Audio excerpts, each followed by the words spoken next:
Hello, ladies and gentlemen. Welcome back to a car vlog. It's been a long time since we've done a car vlog, but this weekend felt really important to document. So I wanted to do a nice little car vlog whilst I go for my evening drive. So, ladies and gentlemen, what can we review about the weekend? Well, first of all, the start of the weekend looked a bit dangerous because we had Storm Amy battering the UK up and down the country. It was very dangerous. The weather was looking a bit scary on the Friday, so we were a bit nervous about the big drive up to York to do our second house viewing of this lovely new home that we found. And luckily, the minute we got off the motorway, I mean, we got battered going all the way up the motorway, but once we came off at the York junction, we got nothing but blue sky. It was gorgeous. It barely rained. The wind was much calmer up there. Everything kind of just calmed down. It was just the biggest case of a nice coincidence, but we came out of the motorway junction onto the York, and the weather was gorgeous throughout the rest of the day. It was phenomenal. So we were made up with that. That made our day so nice. And obviously it made the drive home really nice too, even though it was at like 11 o'clock at night. But the whole weekend, in a shortened, abridged scenario, I booked us Avatar 2, which I believe came out now 2 years ago, but Avatar 2 had been released in the cinema in IMAX 3D because Avatar 3 comes out December 19th, really close to my birthday this year, like the Avatar 2 did. I think that came out on my birthday, Avatar 2. But we went to the IMAX 3D screen in the Cineworld in Vanguard, which is a very nice complex up in York Entertainment District, and it was gorgeous. The cinema is always amazing. There's a video clip of us going through the cinema. It was absolutely amazing. And the film started at 7 and it didn't finish until 10:30. So we were in there for a long time, because at the very end of the movie, if you stayed till the end of the credits, they showed you some footage of Avatar 3 early. So that was really cool to see it in IMAX 3D and get a little sneak preview of Avatar 3, which I'm sure will be back up in York celebrating for my birthday. Helen asked me, what did I want to do for my birthday this year? I wanted to keep it really chill. She had a massive plan for my birthday this year that she was really excited about, but she said to me randomly on a night out, she said, I've got a plan for your birthday, but it's going to cost us a lot of money. What do you think? And I was like, well, don't do that, because we have to look at the house. And this year, we've not gone on a holiday abroad. We've not done anything too big and flashy. We've kept things quite simple, because we've been pouring a lot of our time and effort. Basically, any cash that we have left over after bills and stuff that we have to cover, we've poured it towards this house project. And we've been really lucky that we've been in the position of working this year, where we've kept a lot of our savings and we've been smart with our money, and we've tried to deprive ourselves of the not so important things in order to obviously save up for this important thing, which is the house. So that was a joint effort, and we couldn't have done that without each other's help. That was really nice to do. Then I got my full-time position in my other job away from YouTube, which again, it's hard. I'd rather have my days dedicated doing what I love, but like I say, this year's all been about sacrifice. It's about looking at the goal of getting that house as quick as we can and securing it and doing the best we can to do that. So we've worked together as a team this year to aim for that house goal, and we've worked hard together, and I got my full-time job. I beat the competition. We got the full-time job. I was over the moon with that. We're just waiting to hear from a start date, but the mortgage team got all my contract through, and that's why we were able to get our decision in principle. And that's why on Monday, tomorrow, we're putting an offer in, which I'm very excited about. Our estate agent did well, and now we're with our mortgage provider, and our mortgage provider is going to speak to the estate agent, and she's going to basically fight our corner and try and get us this house. We're under the mark of what what they're asking for. We've tried to go a little bit lower, do a little bit of a cheeky negotiation. If that doesn't work, the mortgage lady will get back in touch, and then we're going to ask her, obviously, her advice about moving forwards. But it seems to be that everything is kind of aiming in the right direction for us right now, so we're just going with the flow. We're trying not to lose ourselves too much in the emotions. Obviously, it's quite exciting, it's quite nerve-wracking, but it's stressful as well. There's a lot going on, there's a lot of moving parts, so we are just trying our best to just lock in and focus on what we need to do. But yeah, we had a great time in York. The weather was gorgeous. We had a long day there because the film didn't start till 7 and the house viewing didn't start till 12:30. So we went up there, we went to the Lego shop there. There's a guy who does his own independent Lego shop. We went and saw him. He's lovely, and it's always great going seeing him. We went up and saw him. After we saw him, we went to the house area and we had a big walk around the area. We had a look at the local park, we had a look at some of the local shops, we had a look at the local bus routes. Just a lot of questions from Helen and me and her mum and dad and my mum and dad, just offering us up, like, what should we be looking at, what should we be asking questions about, just trying to offer some advice basically. And it was handy because we figured out that we had some questions about the place. Obviously parents and stuff had questions about the place, so we asked all of our questions, and Helen and I left that second viewing 5 times happier than we did the first time we were there, because we've looked at, I think now it's about 8 houses in total, which doesn't sound like a lot, but when you're going up there every weekend, I mean, we work Monday to Friday, we work full days, 5 days a week, so we literally only have the Saturday to get stuff done, because by the time it's Sunday, Helen has to get ready with more work prep ready to start the next week, and then it's back to full-time work again. So we literally only have 1 day a week where we can get any of this house stuff sorted. And Helen's done an amazing job working full-time and managing the house project, and obviously I've matched her and I try and do the same. So it's a lot of stress and it's a big event with just 1 day a week to use. It's not the best, but we have made it work. We've gone up every weekend of September. We're now in October. We've now looked at about 7 or 8 different houses, and there was one that was looking to be really good. It was really modern, it was fully furnished, it was in a cottage, it was a really nice peaceful area, it was away from everything, it was in the countryside a little bit more, and it was really lovely, really modern, done up proper, gorgeous little house. Originally it was letted out to people as like a holiday house thing, and it was being letted out and making about 33 grand in a year, so that was really cool. And we could obviously take that over and eventually let it out ourselves if we ever left that property and moved to a new property. So it was always a good investment. It was a great little house. It had all of the workings and stuff, but my sort of requirements of what makes a great house as a list is a lot smaller than I would say Helen's list of requirements. Her list of requirements are a little bit more in depth. She's got some very niche requirements, and obviously there's no point finding a house that I like, there's no point finding a house that Helen likes. We need to find a house that we both really like and we both really gel with. And the cottage, which Helen complimented and said was, gave it a lot of praise, it didn't have a lot of windows. It needed some windows installing. Apart from the windows being installed, I don't think there was much else because of how it was quite new and modern and all the furniture was left. But obviously when you talk about having to put a window in a house, that's an expensive job. We've had situations where we've been in the house and Helen's loved it, but then we've left and she's gone, I love the house, but we'd have to get a new kitchen, and then we'd have to get a new bathroom, and then we might have to try and put a bathroom downstairs. And by the time you're doing that, you might as well not even buy the house. It's that expensive to do jobs to it after the fact. You need to try. Best advice I can give you as a first time buyer, you have to try and find a property that is near enough perfect to completion as it can get. Because when you relocate into a brand new area, and then you're going to have to also relocate your job, they're very high stress level things to manage. But then a house renovation project is crazy. If you're retired and you've got loads of money and you can do a place up and you can renovate it, then great. But if you're a young couple trying to make a move to a new area, trying to find work in a new area, you then don't need another stress on the top of your list, which is redecorating and rebuilding essentially parts of a house. You want to kind of move into a house that's near enough perfect to your standard as you can get it. And Helen's requirement list helped us do that. So with this house that we saw, the most recent one, we saw it last weekend. Helen went in, she liked it. It had enough windows, so that was a tick.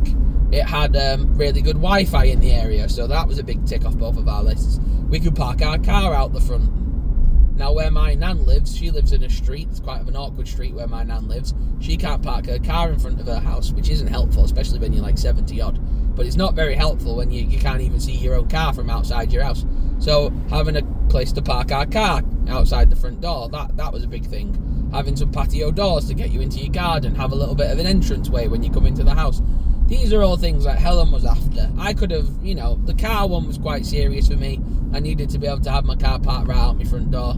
I needed to be able to have some good Wi-Fi, because obviously the YouTube work I do from home, as well as having 2 jobs, I need Wi-Fi. I depend on Wi-Fi quite heavily, and I would afford to save up and pay for a Wi-Fi upgrade if necessary. But again, if you can avoid it, if you can get a house that doesn't need any extra Wi-Fi maintenance, then that's fantastic. So she had a very extensive requirement list that we ticked off as we were going through this property, and then she saw the downstairs bathroom, and that was a massive priority for Helen. So then she ticked that off a list, and then we went upstairs in the second viewing, and we went upstairs and we opened the loft hatch, and it was insulated and it was boarded and it had a high loft ceiling, and you could stand up in it, and it could eventually become an extra bedroom or an extra space. So these all ticked Helen's boxes of what was required for the dream house. And the area is phenomenal. It's safe, it's secure, it's low-key, it's kept away from everybody.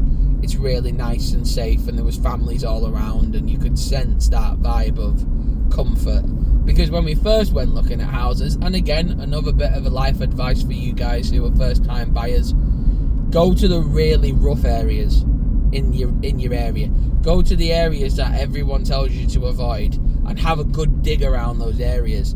Because we went to this area, it's called Chapelfield. Now obviously we're not born and bred in York, everyone will have different opinions about areas, but on the number of estate agents we spoke to, Chapelfield was a low-end area. It was not the best area to seek out, and we went there first on purpose to see what these low-end areas look like. And compared to our low-end areas, where like Helen's based Shaw and Oldham way, I'm based sort of Rochdale way, where we were looking around there, York's quote-unquote low-end area, made our low-end areas, shine in comparison to our low-end areas. Our low-end areas are like the backgrounds of Vietnam. It's like World War 1 and 2 around here, but you go over to their worst area and you're talking about, there's a few ex-council houses, there's a few, red brick buildings and stuff like that. It's nothing major. It was nothing major. Their worst area, it wasn't nothing bad. It was nothing too bad. But you could get the vibe, you might not want to go and walk to the shop. You might not want to leave your car overnight somewhere. It wasn't giving you the most family-friendly vibes, should we say. But apart from that, it seemed like a nice enough area, and I'm sure the people there are all right. But, it wasn't going to be an area we wanted to pick as our first time home, which made sense. And then there was this area called Huntington, which is a very nice area. A lot of estate agents say that it's a very well sought after area. It's very popular for first time buyers and families. And we found this property, and it's on that, it falls under being in Huntington. And for the price that it is, and for what we can give for it, and how well it fits into our budget, it's ticking all of our boxes. For a sensible offer and a smart move, it's picking all of our boxes and doing the job for us. And that's all you need at the end of the day. You're not trying to be first-time buyers who are going to go and buy a mansion. You're not going to go and try and buy a 500, square space area. You're trying to get something that's safe, realistic, affordable in your budget, somewhere that makes you feel homely, somewhere that makes you feel cozy and safe and nice. And from what we saw in this area, in this house, that's what it gave us. And when we went back for the second time and we got to see a bit more of the area ourselves, and we did a little bit more walking around, you did feel safe. It felt really cozy. It felt like a really safe neighbourhood. Everyone kind of smiles at each other when you walk past each other in the street. You do that around here, you're probably going to get a smack in the head. But what I'm saying is, you go to those, you went to that area and they were all really lovely. Everyone in the shops were lovely. Everyone on the public transport were lovely. It's just a normal, safe, nice, family-friendly area. And in the future, me and Helen haven't decided yet on kids and stuff. That's still a little bit away for us. But yeah, in the future, if we want to have children, we want them to be in a safe environment. We want to try and raise them in a better circumstance than where we grew up and try and give them a little bit more of a safer environment to grow up in. And you can only try your best, can't you? And it's only about being a little bit logical and trying to pick a safe area. And we've had 25 years nearly in these areas where we've grown up, respectively.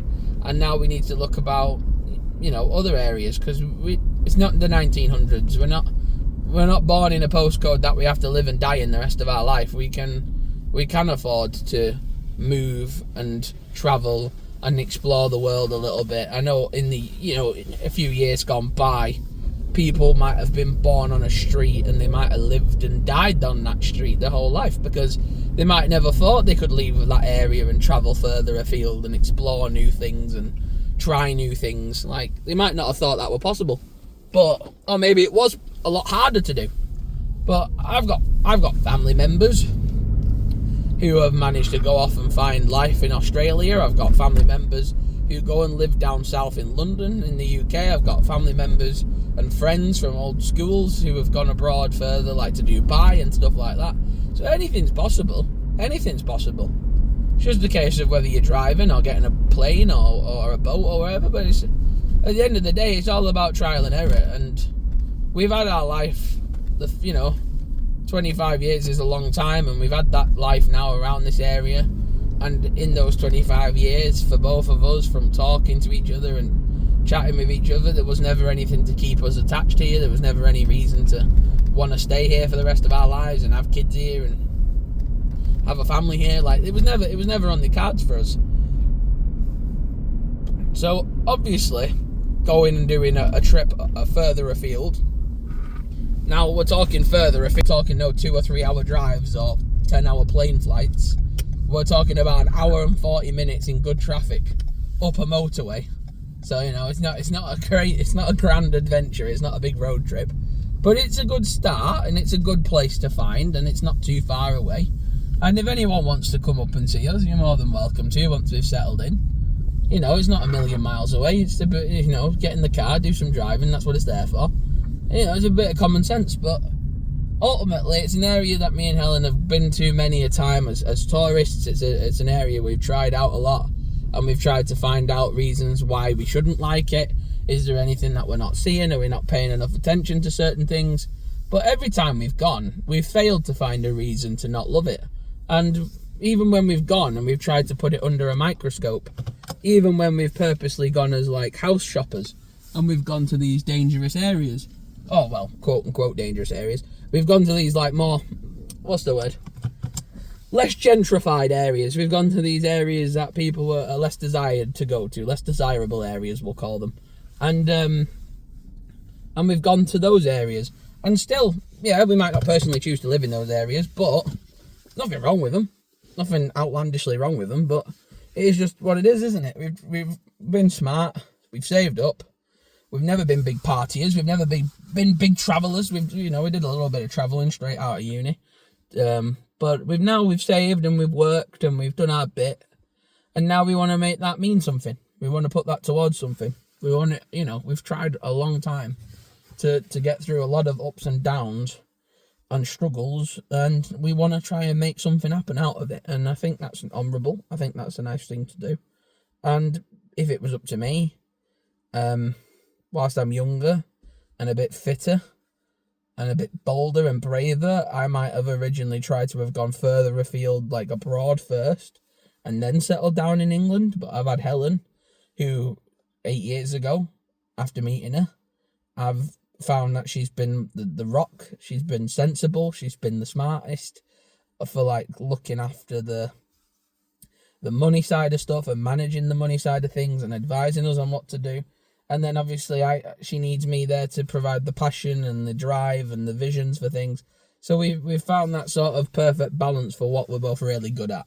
And I think that helped over COVID. We were locked in together for 3 years at COVID and uni. And we looked after each other through the pandemic, and we learned a lot about each other. We learned how to try and communicate better. We learned that obviously when we're in our own space, we're firing on all cylinders, and it's great.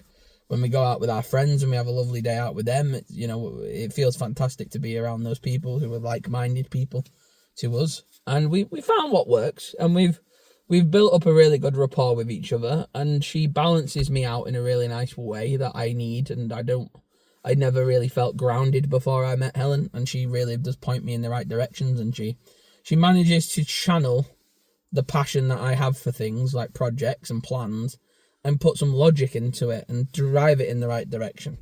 Because as much as I might want to go with my heart and go with my mind and my passion of like, let's just get a suitcase, let's just get on a long distance flight, let's just see what it's like over there, or let's try go massive and further afield. She's like, yeah, we could, but also we could be a little bit more realistic. We could be a little bit more sensible, and we could still get the same feels. And I'm like, yeah, you're right. You're absolutely right.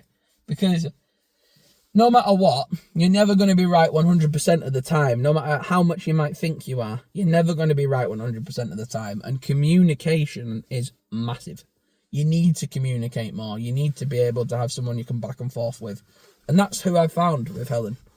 I've found someone who I can back and forth with really well, and we vibe really well with each other. And she's channeled me and my energy in such a good direction where I feel like whether it's this house, whether we lose this house and we have to find a new one, or whatever the case may be, wherever we land, wherever we find our like sort of our first property, it will be perfect in the sense that we found it together and we worked on it together, and it was a passion project, and we can help other people, we can help other friends of ours, and people who might watch the series and stuff, who understand that it's so hard, because like people's parents bought houses for like 13 grand, 30 grand, 60 grand back in the day. And, there's some people who drive around cars that aren't worth 60 grand. 60 grand is a lot of money, but people were buying houses for 60 grand back in the day, and 30 grand, and 13 grand if you go really far back. And, you couldn't get an half decent car for some of that money. So it's a big, big, big risk, and it's a big, big financial decision to get your own property. And that's why so many people rent. And I get that. And I think that's, up to them to decide what your finances are is going to help you with your decision making. But ultimately, we're in a position now where we don't need to rent. We could have rented since the moment we left uni. It was something we spoke about, and it was something that we discussed. And then it was the case of, do we want to rent then for the next 12 years of our lives, or do we want to get a house and actually own some property? And I think that's where we settled. And, that was conversating with Helen, and that was being sensible. And again, that's another example where she's helped me realise that sometimes we have to do some risks, and sometimes we have to take some chances and be a little bit harsh on ourselves in order to get the bigger game, the bigger end game picture. And I think I couldn't have a better partner in finding a house than Helen, because she makes a lot of the impossible things seem quite possible. And I couldn't be more grateful to have someone like her around helping me navigate what's a very difficult situation. And in the end, we're going to land on a good project, and I'm going to love it, because I'm prepared. And this is a hard thing to say as a fella, because a lot of fellas wouldn't say this, a lot of partners wouldn't say this. I am prepared and quite happy to sacrifice a lot of my ideologies in order to land on an environment where she feels really safe and happy, because I want her to feel safe and happy. And ultimately, I can give up what interests me as long as I can see my partner being happy and being really secure. Like some men would have the impression that I'm the man, it's my decision, and I've got to be headstrong and all that. And it's like, I don't ever see a world in which that ever helps. Sometimes there's give and takes, and sometimes there's lessons to be learned and directions to go down. And at the end of the day, I could live in a shed in the middle of the woods with some Wi-Fi if that's what made Helen happy, because seeing her happy makes me happy. And there's nothing like that on planet Earth. So, yeah, we're in a great position. This has been the most productive weekend we've had in York. It's been a long road, and there's been a lot of, obviously, buying a house in 2025 is like mission impossible. It's so hard. It's so difficult. I have nothing but the deepest respect to people who've managed to do it themselves, especially this year, because of how tough it's been.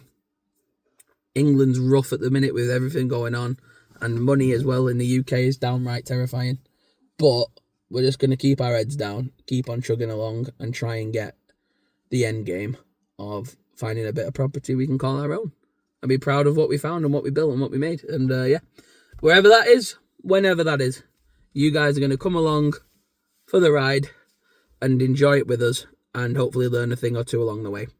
So whatever position you are in right now, trying to get your own property, whether it's renting it, buying it, whatever the case may be, I wish you nothing but the best.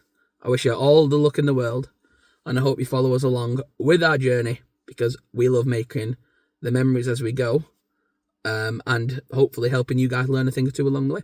But yeah, thank you very much. Much love. I'll see you guys later. I'm off to work in the morning, so I need to go to bed. Night night. Love you. Bye.